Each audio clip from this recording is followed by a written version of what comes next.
Oke, itu tadi yang tak sebut. Ada di catatan saya ada 4 orang yang sangat berpengaruh terhadap Ronggowarsito. Yang pertama yang ngomong dia, namanya Ki Tanujoyo. Jangan salah, karena selalu nempel ke Ronggowarsito, Ronggowarsito dapat pelajaran banyak tentang cara berpikirnya orang kecil.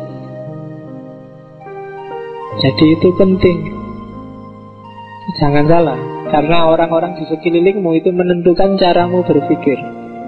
Karena dia selalu ditempel oleh Ki Tanujoyo, maka Ronggowarsito termasuk orang yang peka terhadap situasi rakyat kecil.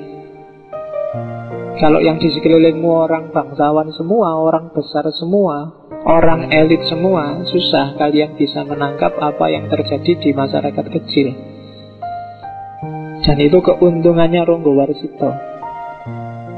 Bahkan di beberapa bab ada cerita Ronggowarsito itu bisa paham bahasanya binatang. Itu sebenarnya metafor luar biasa untuk menunjukkan bahwa dia peka dan paham terhadap bahasa orang kecil, bahasa kasta rendah, bahkan sampai binatang. Itu jasa dia ditempel terus oleh Ki Tanujoyo. Meskipun ada cerita ya, yang ngajari judi, yang ngajari adu jago itu ya Ki Tanujoyo itu. Lah ya ndak apa-apa lah, tapi paling gak kan dia ngerti logikanya orang kecil. Ya, oke. Terus yang kedua ya Kiai Imam Besari. Ini sufi yang mengajarkan syariat, tarekat, hakikat, termasuk akhlak. Dan kalau tadi Ki Tanujoyo yang nempel ke Ronggowarsito, kalau dalam kasus Kiai Imam Besari, Ronggowarsito yang nempel pada Kiai Imam Besari karena dia asistennya. Di bidang agama, Kiai Imam Besari lah yang berjasa besar. Kalau sastra ya kakeknya Yosodipuro II. Dan tadi yang saya lupa namanya, Pangeran Haryo Buminoto. Ini yang guru kanuragannya.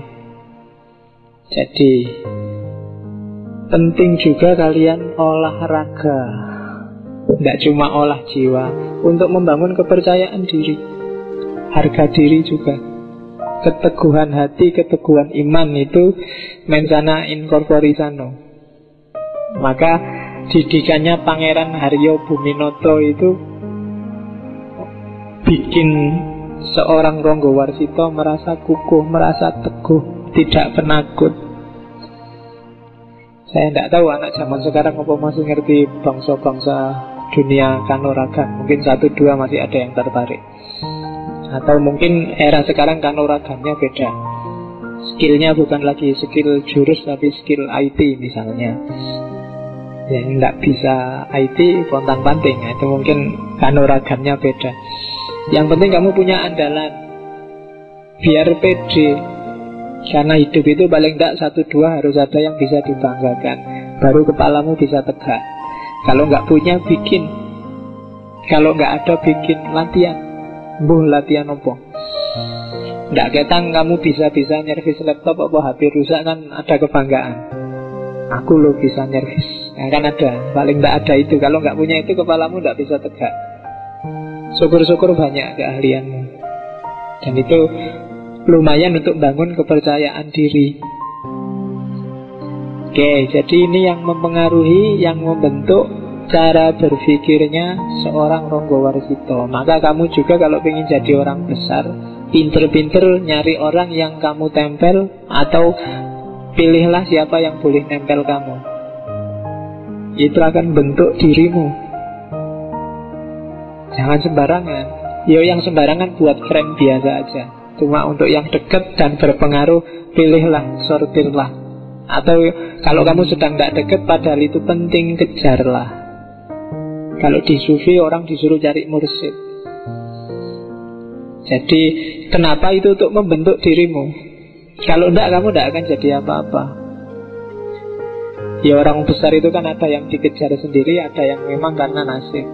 Nah, kalau kita kan kelihatannya kalau nasib kok ya enggak. Iya, jadi berarti kita harus kejar sendiri, kita bikin sendiri.